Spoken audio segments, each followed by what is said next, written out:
कुछ नंबर्स पर नजर डालें। 80% ऑफ इन्वेस्टर्स ने बीते एक साल में पैसिव फंड्स में एलोकेशन बढ़ाया है, ये 2024 की एक रिपोर्ट कहती है।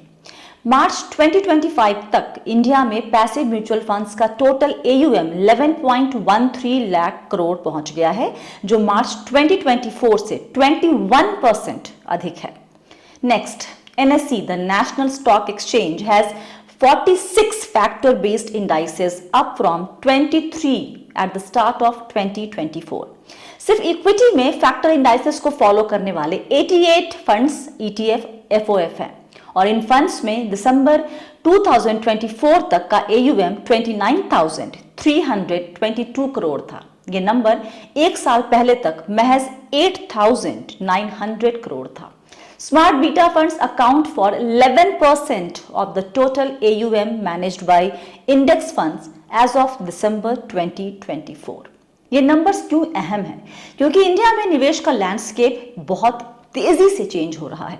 Millennials and Gen Z are leading the adoption of passive funds. उन्हें पैसिव इन्वेस्टिंग की सिंप्लिसिटी, लोअर कॉस्ट और लॉन्ग टर्म वेल्थ क्रिएट करने का पोटेंशियल बेहतर लग रहा है, और इसलिए फंड हाउसेस का फोकस पैसिव इन्वेस्टिंग और खासकर स्मार्ट बीटा इन्वेस्टिंग पर बहुत अधिक है।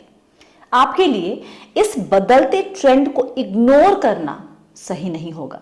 समझिए आज के वीडियो में फैक्टर इन्वेस्टिंग कैसे आपके पोर्टफोलियो का ओवरऑल रिटर्न बढ़ाने की क्षमता रखता है। DSP म्यूचुअल फंड के पैसिव इन्वेस्टमेंट्स एंड प्रोडक्ट्स के हेड अनिल घिलानी से।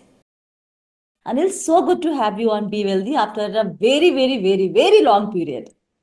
लाइकवाइज स्वाति जी, आपके शो में ऑलवेज बहुत ही एंगेजिंग और जानकारी लायक चीजें डिस्कस होती है, तो बहुत अच्छा लगता है। Thank you very much for having me. Anil, हमने शुरू में ही इंट्रोडक्शन में इन्वेस्टिंग से जुड़े दो टर्म इस्तेमाल किए हैं, पैसिव इन्वेस्टिंग और factors investing slash smart beta investing. जिन्हें नहीं पता है कि ये क्या है, उनके लिए एक आसान सा जवाब क्या होगा? क्या है पैसिव इन्वेस्टिंग और फैक्टर इन्वेस्टिंग, और क्यों इन्वेस्टर्स को इनके बारे में जानना चाहिए? पैसिव इन्वेस्टिंग एक तरह से कहे तो एक रूल बेस्ड फोकस्ड इन्वेस्टिंग हो जाता है, जिसमें हम ह्यूमन बायस या फंड मैनेजर बायस इनकॉर्पोरेट नहीं करते हैं, बट हम जो मार्केट का एक ब्रॉड ट्रेंड होता है या तो एक मार्केट कैप बेस्ड जो एक इंडेक्स होता है उसको हम फॉलो करते हैं। जैसे एग्जांपल के तौर पे अपन बोले कि भाई ब्रॉडर इकोनॉमिक मार्केट है कि भाई एक निफ्टी 50 हो गया या BSE सेंसेक्स हो गया, तो उसके जो अंडरलाइन स्टॉक्स और जो वेटेज में होंगे उसी वेटेज में हमारा पोर्टफोलियो क्रिएट होगा। तो इन्वेस्टर का रिस्क और रिटर्न प्रोफाइल बहुत ही इजी वे में एक पैसिवली मैनेज्ड अप्रोच से मैनेज होगा। मेन डिफरेंस उसमें यह है कि फंडामेंटल एस्पेक्ट की जो फंड मैनेजर और एनालिस्ट का जजमेंट होता है वो हम उसको एलिमिनेट कर देते हैं। ओके ओके, तो ये उसके और एक्टिव के बीच में जो स्मार्ट बीटा जो आ गया या फैक्टर इन्वेस्टिंग आ गया जी, वो एक तरह से कहे तो एक्टिव और पैसिव का एक क्रॉसओवर है, जिसमें हम एक्टिव मैनेजर के थिंकिंग प्रोसेस के कुछ कुछ रूल्स को कोडिफाई कर देते हैं और फिर उसको मेथोडिकल वे में फॉलो करते हैं। जैसे कि एग्जांपल के तौर पे मान लीजिए कि अगर हम सोचे कि एक एक्टिव फंड मैनेजर जब भी उनके स्टॉक सिलेक्ट करते हैं तो कंपनी की क्वालिटी के ऊपर फोकस करते हैं कि कंपनी की मैनेजमेंट क्वालिटी कैसी है, उसका बैलेंस शीट क्वालिटी कैसी है। तो उन क्वालिटी के फॉर्मूला को मान लीजिए हमने रूल्स में कोडिफाई कर दिया, और फिर वही रूल को फॉलो करके हम पोर्टफोलियो क्रिएट करते रहे और फिर विदाउट ह्यूमन बायस उस पोर्टफोलियो को मैनेज करते रहे। तो वो एक तरह से हो गया कि मेरा एक सॉर्ट ऑफ स्मार्ट बीटा या एक पर्टिकुलर फैक्टर जैसे क्वालिटी हो गया, उसको लेके मैंने एक पोर्टफोलियो क्रिएट कर दिया और उसके हिसाब से आपका पैसा मैनेज हो जाएगा। Okay, alright. सो ये एक बहुत ही सिंपल सा एक्सप्लेनेशन या जवाब है कि क्या है पैसिव इन्वेस्टिंग और स्मार्ट बीटा या फैक्टर इन्वेस्टिंग। ये बताएं अनिल, हालांकि इंडाइसेस बहुत सारे हैं, जिसको स्ट्रैटेजी इंडाइसेस बेसिकली NSE पे कहा जाता है, लेकिन सारे इंडाइसेस पर अभी तक, इवन इक्विटी में भी सारे इंडाइसेस पर नहीं आए हैं फंड्स। गिन के हम कुछ नाम ही देखते हैं बाजार में, तो वो कौन से 4 या 5 इंडाइसेस हैं या फिर फैक्टर्स हैं जिनके ऊपर अभी मार्केट में फंड्स अवेलेबल है? देखिए अभी जैसे आपने कहा कि बहुत सारे स्ट्रेटेजी इंडस्ट्रीज तो है। जहां तक मैं समझता हूँ तो अ, 5 बड़े फैक्टर्स या स्मार्ट बीटा स्ट्रेटेजीज है जिसके ऊपर काफी सारे प्रोडक्ट्स अवेलेबल है। जी। और कुछ कुछ प्रोडक्ट्स ऐसे हैं जो फिर उनका कॉम्बिनेशन में आते हैं। तो वो 5 क्या है, तो 1 मिनट के लिए खाली मैं आपके स्क्रीन पे भी शेयर कर दूंगा। श्योर। तो एक सबसे simplest form of smart beta जो हो जाता है वो हो गया, let's say for example equal weight. फिर एक हो गया क्वालिटी, फिर हो गया मोमेंटम, फिर लो वॉलेटिलिटी, और फिर होगा वैल्यू। ओके। तो एक सिंपल वे में ये 5 ऐसे कैटेगरीज है जिसमें इन्वेस्टर को अपॉर्चुनिटी है कि वो इन्वेस्ट कर सकते हैं। उसके ऊपर एग्जिस्टिंग फंड्स भी अवेलेबल है जिसमें आप इन्वेस्ट कर सकते हैं। ओके। और एक तरह से कहें ना कि आप किसी भी स्टॉक या मार्केट के मेन जो ड्राइवर्स है, उसके रिस्क और रिटर्न के ड्राइवर्स है, उसको अलग अलग कंपोनेंट्स में डिवाइड कर सकते हैं। तो मान लीजिए कि एक तरह से ये 5 वे में आप अपने कैपिटल मार्केट्स का या कोई एक स्टॉक के जो एलिमेंट्स है उसको डिवाइड कर सकते हैं। और उसके ऊपर एक इंडेक्स या एक फंड रन कर रहे हैं जिसमें हम निवेश कर सकते हैं। ओके। ओके। ये बताएं अनिल, जैसे आपने बताया कि वैल्यू है, मोमेंटम है, लो वोलेटिलिटी है, क्वालिटी है, मल्टी फैक्टर, जो भी आपने 5 अभी नाम बताए हैं, एक एक लाइन में बेसिकली क्या इनके फीचर हैं, इनका ऑब्जेक्टिव क्या है, नेचर क्या है? Great point. तो मान लीजिए कि जैसे कि अपन सबसे पहले सोचे कि क्वालिटी। हम्म। ओके, तो उसमें क्या है कि जो company high quality balance sheet है, उसकी गुड अर्निंग्स प्रोफाइल हाई है, उसकी डेट टू इक्विटी मतलब जो लिवरेज होते हैं वो वो लो लिवरेज कंपनी है, तो स्ट्रॉन्ग बैलेंस शीट है, स्ट्रॉन्ग कैश फ्लो प्रोफाइल है, स्ट्रॉन्ग अर्निंग्स प्रोफाइल है। तो वो एक तरह से अपन कहे कि अच्छी क्वालिटी की कंपनी है। दूसरा पॉपुलर जो कैटेगरी है स्मार्ट बीटा में वो है मोमेंटम। उसमें बहुत ही सिंपल वे में सिर्फ जहां पे प्राइस का मोमेंटम दिख रहा है कि एक पर्टिकुलर स्टॉक या एक पर्टिकुलर कंपनी का प्राइस अपवर्ड मोमेंटम या डाउनवर्ड मोमेंटम जिस भी तरह देख लीजिए, बट अगर वो price on on going basis एक डायरेक्शन में ट्रेंड अपवर्ड हो रहा है, तो वो बहुत ही सिंपल वे में प्राइस मूवमेंट के हिसाब से उसका हाई मोमेंटम कंपनी हो गया। तीसरा जो बहुत पॉपुलर है वो है लो वॉलेटिलिटी। तो बहुत सीधी सी बात है कि जो कंपनी कम वॉलेटाइल है, मतलब उसके उतार चढ़ाव ज्यादा स्टेबल है, तो आप वो कंपनी प्रीफर करोगे कि भाई जिस कंपनी में कम वॉलेटिलिटी है वो ले लेते हैं। ओके। तो अगेन उसके ऊपर भी सिर्फ मेनली प्राइस रिलेटेड मूवमेंट का लोअर वॉलेटिलिटी रेंज होता है, वो हो ओके। गया। तो एक तरह से कहे ना कि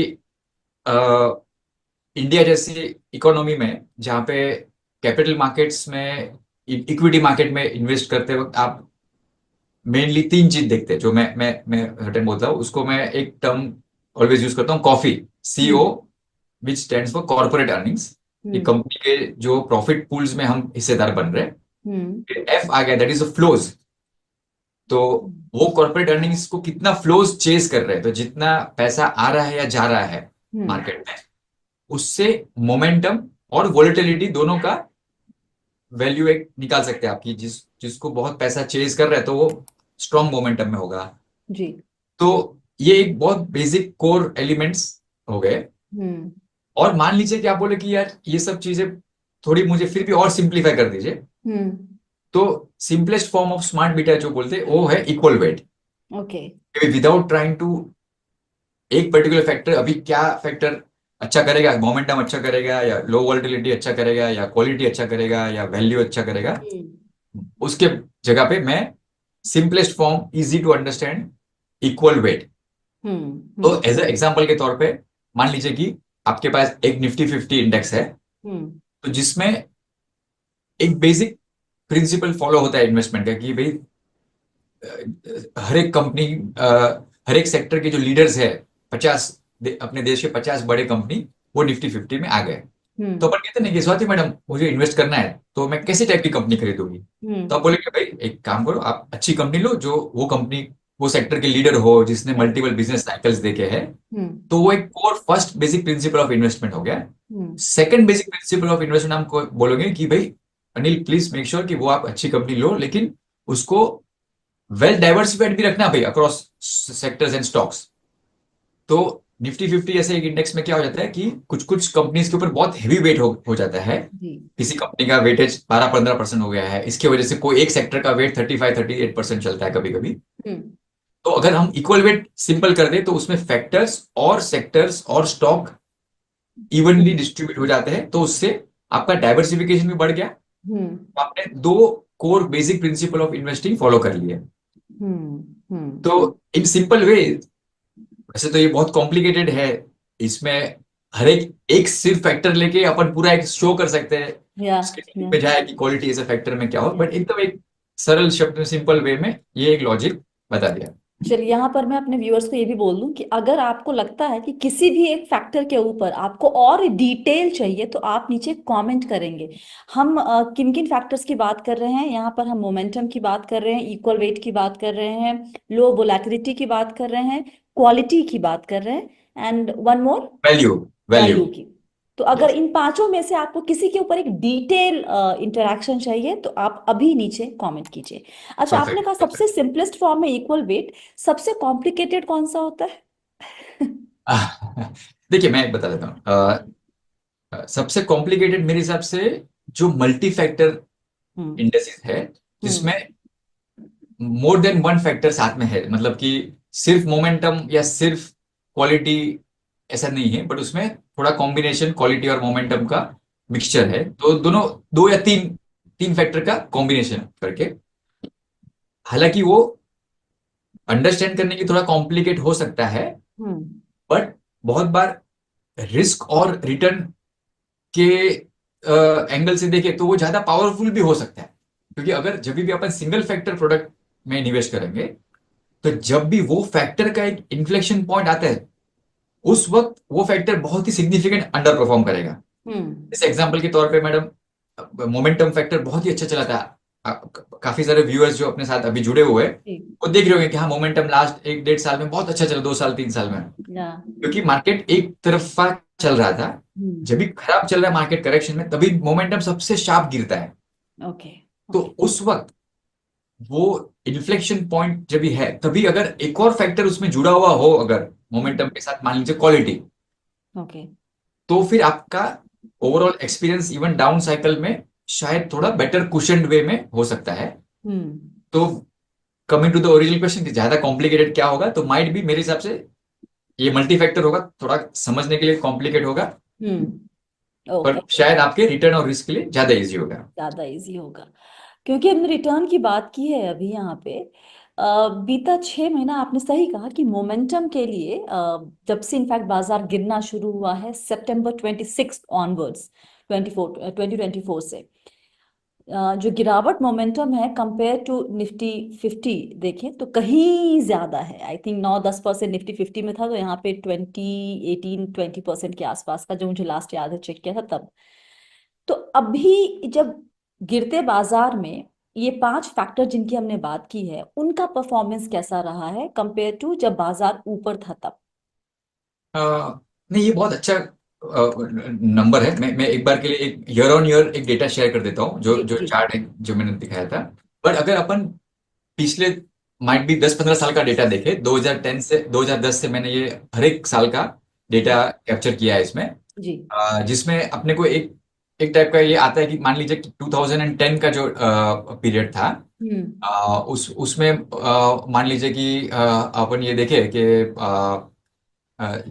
एक एक तरह से काफी अपवर्ड मूवमेंट मार्केट था, बट फिर भी मोमेंटम ने अप्रोक्सीमेटली 21% दिया है। और उस वक्त वैल्यू ने सबसे ज्यादा दिया, 31% रिटर्न दिया है। अभी नेक्स्ट ईयर में ये मोमेंटम अच्छा चला है, मार्केट ओवरऑल डाउन था 2011 में। तो अगर आप देखिए कि उस टाइम पे सबसे जो फॉल हुआ वो वैल्यू फॉल हुआ, 38% डाउन है। तो किसी किसी पीरियड में ऐसा हो जाता है कि जो खराब मार्केट में सबसे खराब गिरता है, वो बाद में फ्यूचर में अपना कैचअप देगा। और ये 2011 overall was the negative year, तो उसमें वैल्यू खराब चला। 2012 में मार्केट वापस चला था ऊपर, इट वाज पॉजिटिव ट्रेंड। उसमें यूजुअली चलते बहुत फास्ट राइजिंग मार्केट में यूजुअली मोमेंटम डज वेल। तो मोमेंटम में देखिए सबसे बेस्ट रिटर्न है 52%, करेक्ट, जबकि बाकी सब 30, 35, 32। तो बहुत ज्यादा गैप है वो उसमें मोमेंटम में। Somewhat like what currently we saw madam, जो आप बोला कि 2 साल 1.5 2 साल में मोमेंटम बहुत अच्छा चला और फिर उसका फॉल में वो खराब चला। बट फिर भी ऑन अ लॉन्ग टर्म अपन देखें तो काफी साल ऐसे हैं जब भी momentum as a factor does well while giving sharp downside also, no doubt। जैसे 2020 में जब भी कोविड का क्राइसिस है तभी स्टार्टिंग में मोमेंटम वाले बहुत स्टॉक्स गिरे थे। जी जी। बट उसके बाद जो रैली आई, इसके लिए पूरे पूरे साल 2020 अगर मैं देखूं तो मोमेंटम ने वापस कैचअप भी उसी हिसाब से बड़ा दिखा के 21% अप मूव दिखाया। दो उस वक्त because everybody was focusing on good quality companies, कि भाई कंपनी जिसमें लेस लीवरेज है, अच्छी बैलेंस शीट है, तो क्वालिटी फैक्टर भी सबसे हाईएस्ट था 28% पे। तो ये एक कहने का मतलब है, without going into much more detail, के यस जब भी करंट पीरियड में भी आप देखें तो मोमेंटम बहुत अच्छा किया है, 48% इन 2023, 27% इन 2024। तो उसके पीछे जब भी फॉल आया है, yes fallen sharper, but then there is a possibility कि if you have a stomach to digest that volatility sharply falling, कोई बात नहीं, आप बने रहिए उसमें निवेश करके। जब भी अपसाइड भी आएगा तो often it plays a catch up to give fast return basically ना। तो ये कहना सही होगा क्या अनिल कि ये जो फैक्टर फंड्स हैं या स्मार्ट बीटा फंड्स हैं, ये भी बहुत सिक्लिकल इन नेचर होते हैं? यस यस एब्सोल्युटली सिक्लिकल थोड़े होते हैं। एंड उसमें इसलिए कभी कभी आप सोचो कि आपकी नीड के, आपके ओवरऑल पोर्टफोलियो की नीड के हिसाब से आपको इसको एलोकेशन देना चाहिए। तो थोड़ा डाइग्रेस करता हूँ, एक अच्छा एग्जांपल मुझे याद है। अभी अभी जैसे कैसे है मैडम कि अपने यहाँ बॉम्बे में कुछ मंथ पहले बहुत पॉपुलर एक मैराथन होता है, मैराथन बेसिकली ना। तो उसके लिए सब ट्रेनिंग स्टार्ट कर देते 3 4 6 महीने पहले से। तो लास्ट के 2 3 महीने में ना जो आपके डाइटिशियन या आपके जो ट्रेनर होते हैं वो आपको प्रोटीन हैवी डाइट सजेस्ट करते हैं। Depends on everybody's but think mostly ऐसा कि भाई उस वक्त आपका प्रैक्टिस वगैरह। तो उस वक्त फिर क्या आप करते हो कि आप आपके फूड को ब्रेक थ्रू कर देते हैं कि मैंने आज क्या खाया वो मैं नहीं देखूंगी, बट कितना प्रोटीन का मेरा कंपोनेंट इनटेक हो गया सिर्फ मैं वो देखूंगी। आज वो खत्म हो गया तभी मेरा आज का लंच भी स्किप हो गया, चलेगा मुझे।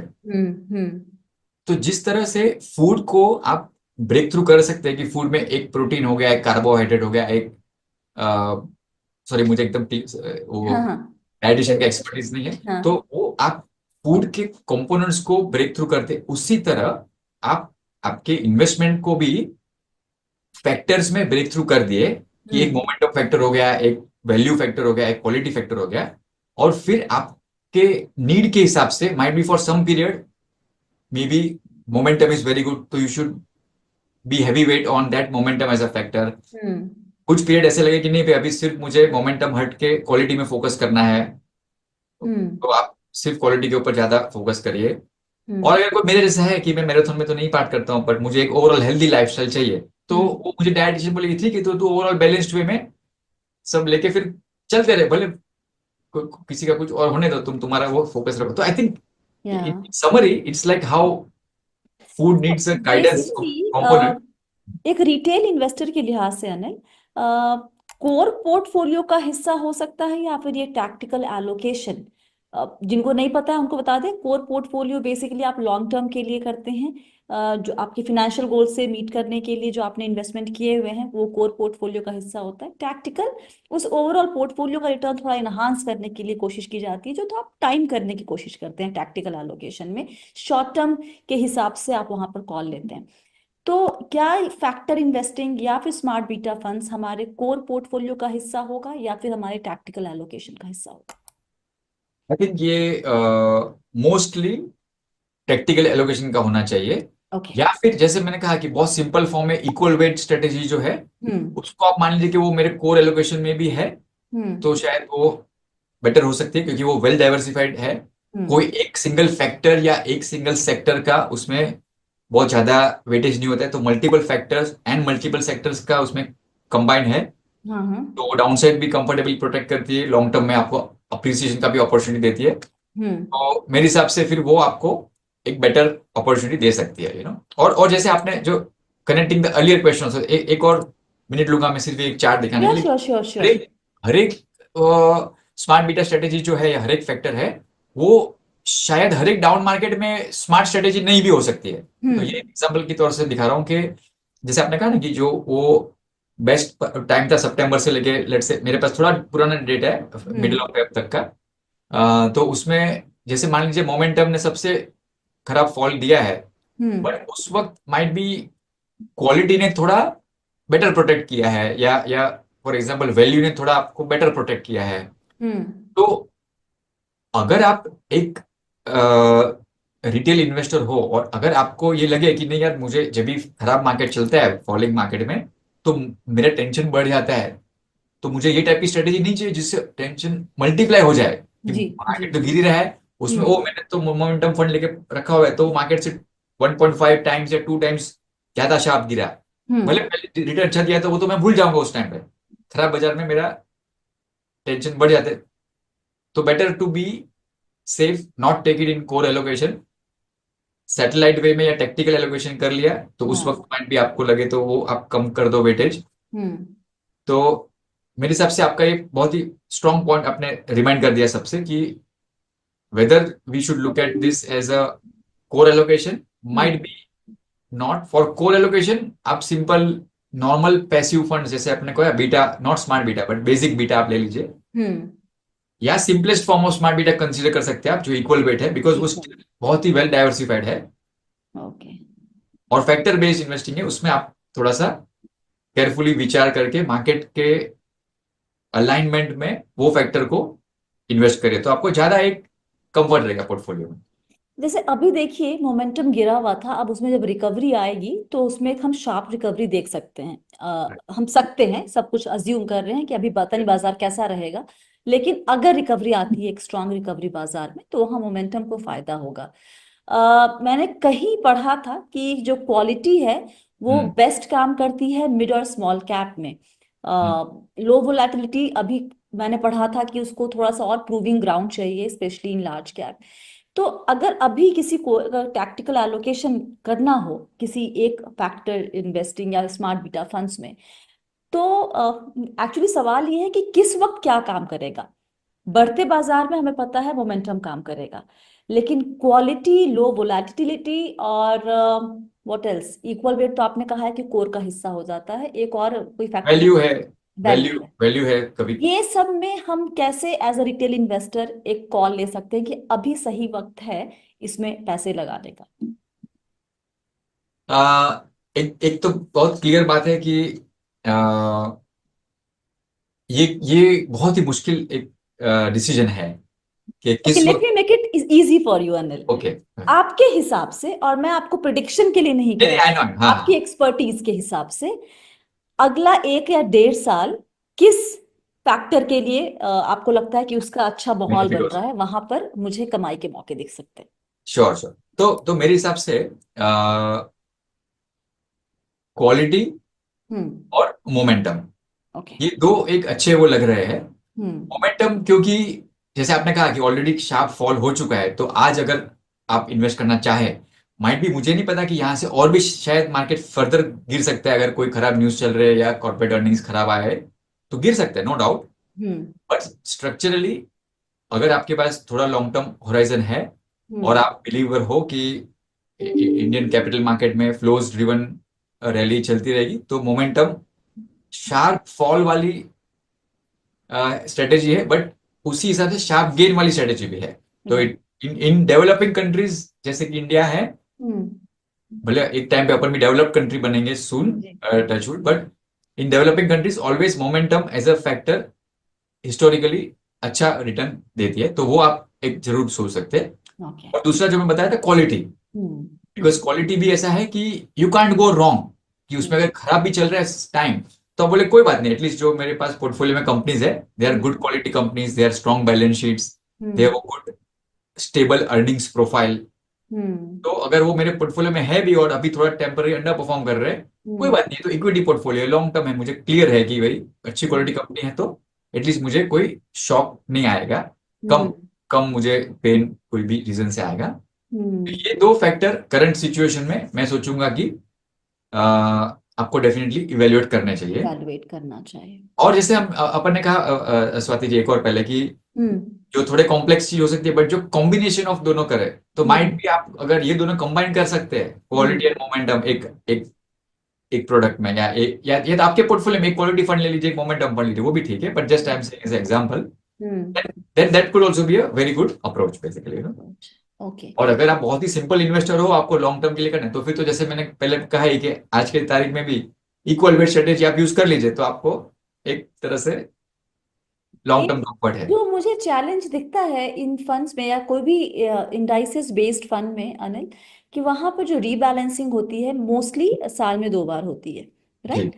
यस तो वैसे में कई दफा अगर फंड मैनेजर, हालांकि उनका बहुत बड़ा रोल यहाँ पे, तो आपने कहा कि सब सिस्टम बना हुआ है उसके हिसाब से इन्वेस्टिंग हो रही है तो बायसेस नहीं होते हैं, लेकिन as a fund house also yes आपको लगता है कि ये पर्टिकुलर स्टॉक जो है अब इसमें कुछ इशू है या किसी वजह से इसको, ये अगर ना हो मेरे पोर्टफोलियो में तो ज्यादा बेहतर है, लेकिन आप उसको चेंज नहीं कर सकते क्योंकि ट्रू आपको स्ट्रिक्टली फॉलो करना है इंडाइसेस को। Yes so is that a, कहते हैं कि not so good point about factor passive investing और invest even passive investing for that matter?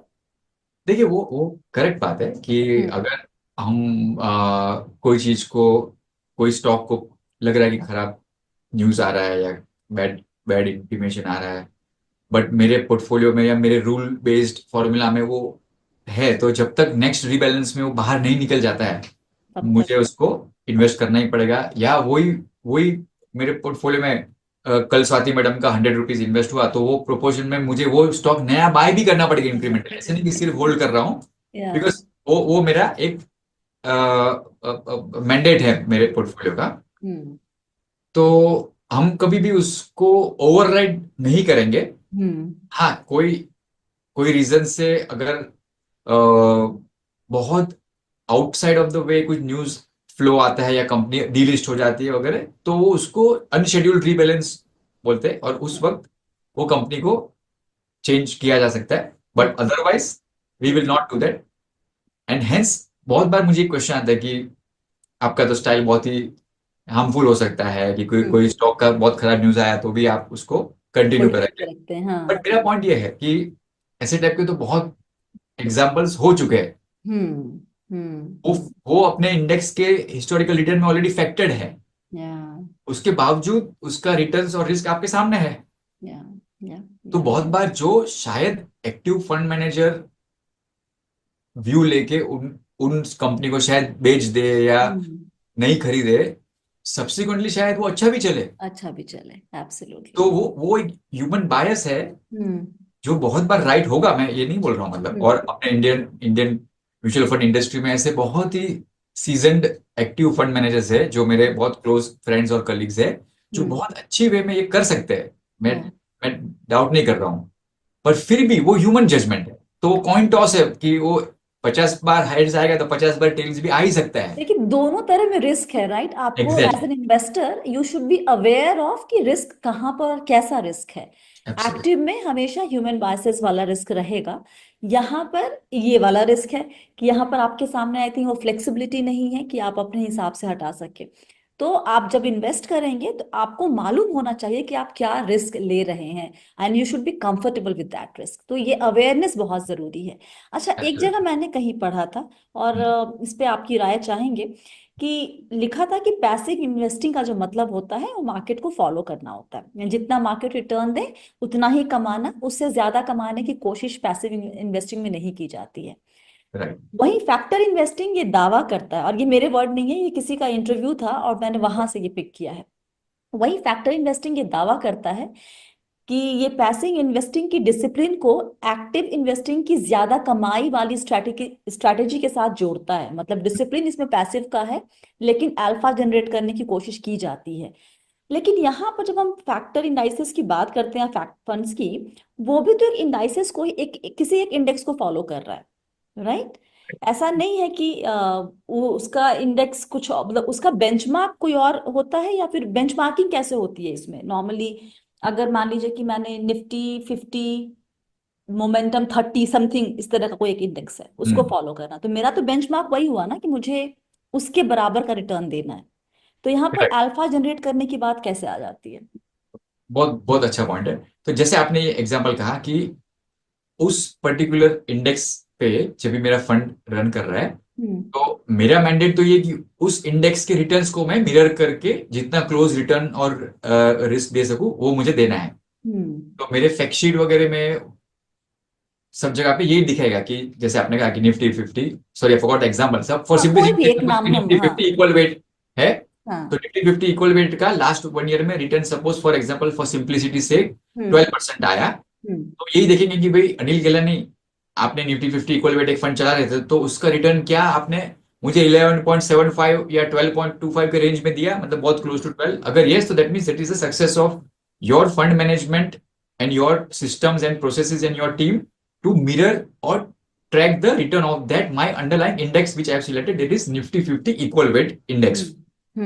But if subsequent to that, in my, maybe not in my fact sheet because that is a legal document, but maybe in my presentation material or on my website, मैं आपको उसके साथ में एक Nifty 50 का भी return दिखाता हूँ। स्वाति जी, आपने मुझे 1 लाख रुपीस दिए, मैंने Nifty 50 equal weight index fund में आपने इन्वेस्ट किए थे, उस इंडेक्स का रिटर्न आया 12%, मैंने मेरे फंड का रिटर्न आया 11.9% सपोज।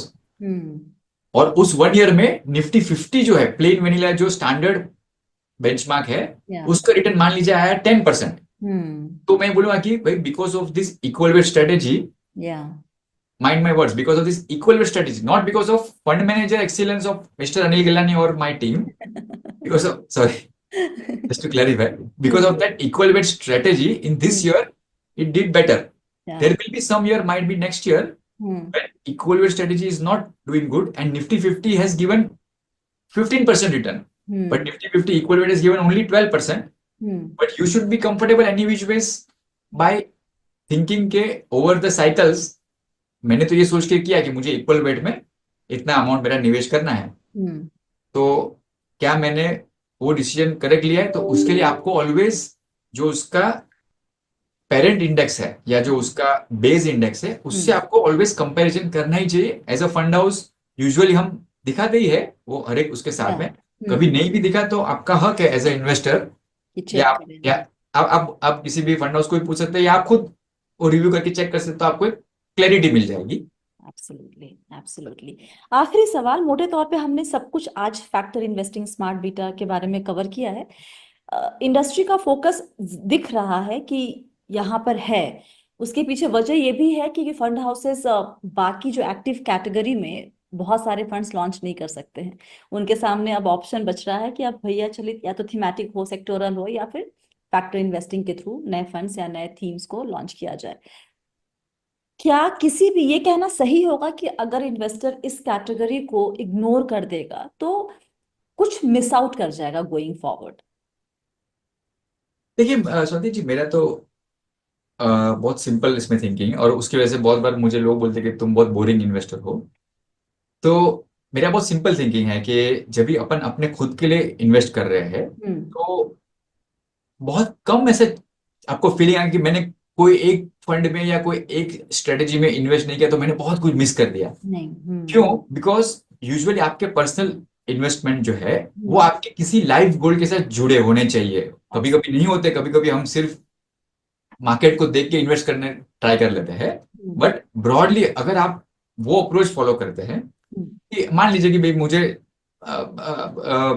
बी वेल्थी का एक बहुत बड़ा स्टूडियो अभी बॉम्बे में भी सेटअप करना है apart from 2 other cities for example, और उसके लिए मुझे नेक्स्ट 5 साल में हाइपोथेटिकली 100 रुपीज मुझे जमा करने हैं। आप उसके लिंक्ड इन्वेस्ट कर रहे हो तो आपको तो वही देखना कि वो 100 के में कितना क्लोज पहुंच रही, कितने अमाउंट से, और क्या रिटर्न्स और रिस्क आ रहे हैं। तो उसमें आपने एक XYZ फंड हाउस का मोमेंटम क्वालिटी फंड मिस कर दिया। बट अगर आपने उसी या दूसरे किसी फंड हाउस का let's say Nifty next 50 index भी लॉन्ग टर्म में आप बहुत साल से अक्यूमुलेट कर रहे हो और एक एक्टिव फंड कर रहे हो, और मान लीजिए अभी पॉजिटिव सीजन है तो आपने 5% प्रेशियस मेटल्स में भी डाल के रखा है, सिल्वर या तो गोल्ड में, और वो आपको आपके वो 100 रुपीज के गोल्ड की तरफ कंफर्टेबली लेके जा रहा है। तो आपने कभी ऐसा नहीं सोचना कि वो मैंने एक फंड मिस कर दिया और उसके फोमो बारे में नहीं बहुत करना, बेसिकली फोमो मोटे नहीं तौर करना पे है। फोमो नहीं करना है, फियर आपने ऑफ मिसिंग इन्वेस्ट नहीं आउट। किया उसके लिए फोमो करना है जरूर, बिकॉज हाँ आप दैट मीन्स कि आप मिसगाइडेड हो रहे हो। आपको किसी ने आपके फाइनेंशियल एडवाइजर ने, या तो आपने मेरे बी वेल्दी के वीडियोस बराबर पहले के पढ़े नहीं है, सुने नहीं है कि कैसे आपको आपका पर्सनल फाइनेंसिस को लिंक करके लाइफ गोल से देखना है। जी जी जी। तो वो फोमो जरूर करना है आपको। हाँ बट कोई एक फंड हाउस ने पर्टिकुलर स्ट्रेटेजी लॉन्च की, उसमें मुझे इन्वेस्ट करना रह गया और वो फंड हाउस की वो स्ट्रेटेजी लास्ट ईयर में 60% रिटर्न दे दिया और मेरे फंड ने सिर्फ 12-15% हाँ दिया, चलेगा मैडम मुझे। मुझे दुख नहीं करना, बिकॉज शायद वो साइकिल है, वो नेक्स्ट 2 साल में वो खराब करेगी, तभी मेरा ये कैचअप कर लेगा। तो I feel so FOMO should be basically एक डिफरेंट। डाइवर्सिफिकेशन जरूरी है। यस, स्ट्रैटेजी वाइज भी, हालांकि आप कैप वाइज भी कर लेते हैं, फंड हाउस के लेवल पे भी करते हैं। यहाँ आपके सामने कुछ नया आ रहा है जो बड़ा बन रहा है, उसके बारे में जानिए समझिए, लेकिन ये नहीं करना है कि जो हमने चार्ट दिखाया है, रिटर्न दिखाया, उसको देखकर लालच करके अपनी कोर होल्डिंग को डाइल्यूट करके यहाँ शिफ्ट होना, ये चीज नहीं करनी है। कोर होल्डिंग आपने किसी पर्पस के लिए बनाई थी और यस, उस पर्पस से आपको वहां से पैसे नहीं निकालने हैं। हमने आज बात में भी कहा है कि टैक्टिकल एलोकेशन के लिए इसे इस्तेमाल करें। और अगर बनाना भी है फैक्टर का भी, तो अलग अलग फैक्टर्स का मिला के आप एक पोर्टफोलियो बनाएं। वो भी कर सकते हैं, एक ऑप्शन वो भी आपके सामने आ रहा है। तो लालच में और हड़बड़ी में बिना सोचे समझे आपको किसी भी एक स्ट्रैटेजी या फिर स्मार्ट बीटा फंड्स के पीछे नहीं भागना है। बहुत बहुत शुक्रिया अनिल। आज बहुत ही आसान शब्दों में, हमारे लिए कॉम्प्लेक्स है थोड़ा सा, ये आसान नहीं है समझना, बिल्कुल, yeah. समझाने के लिए। तो आगे जो भी कमेंट आएगा और उन्हें किसी एक पर्टिकुलर फैक्टर या स्मार्ट बीटा फंड पे अगर डिटेल में कुछ जानकारी चाहिए होगी, तो हम आपको फिर से बॉदर करेंगे। Any time Swati ji. और मैं क्लोजिंग में एक चीज बताऊंगा, जैसे आपने कहा कि ये एक थोड़ा कॉम्प्लेक्स टॉपिक था। मैं भी जब भी आया तो मैं बहुत प्रिपेयर करके आया था कल शाम से कि क्या क्या मैं बोलूंगा, क्या चार्ट्स बनाऊंगा। हाँ बट आई मस्ट से कि स्वाति जी, मैंने आपके साथ बहुत कम वीडियोस किए, बट आपके काफी वीडियोस मैंने देखे हैं। थैंक तो यू। यूजुअली टॉपिक भले कितना भी कॉम्प्लेक्स हो, बट बी वेल्दी चैनल पे ऑलवेज वो सिंप्लीफाई वे में क्वेश्चन आते हैं, तो आंसर करने भी सिंप्लीफाई लगता है, तो आपके व्यूअर्स को भी वो बेनिफिट मिलता है। That is what I would. Thank you so much, that's really kind of you. Thank you, means a lot to me sir. Thank you Anil. और इसके साथ ही फिलहाल बी वेल्दी हेल्पलाइन में इतना ही। प्लीज से thanks to Anil in the comment section. If you have any questions तो please वो भी आप एड्रेस करें, मैं उनसे बाद में बात करके उन सवालों के जवाब लेने की जरूर कोशिश करूंगी। वीडियो अच्छा लगा तो लाइक और शेयर जरूर कीजिएगा। और याद रखिए, आप ही मेरा यानी स्वाति के साथ और हम सब है बहुत ही सावधानी और समझदारी के साथ अमीर बनने के सफर पर। आप सभी को बहुत सारा प्यार और दुलार। Stay blessed, healthy and be wealthy.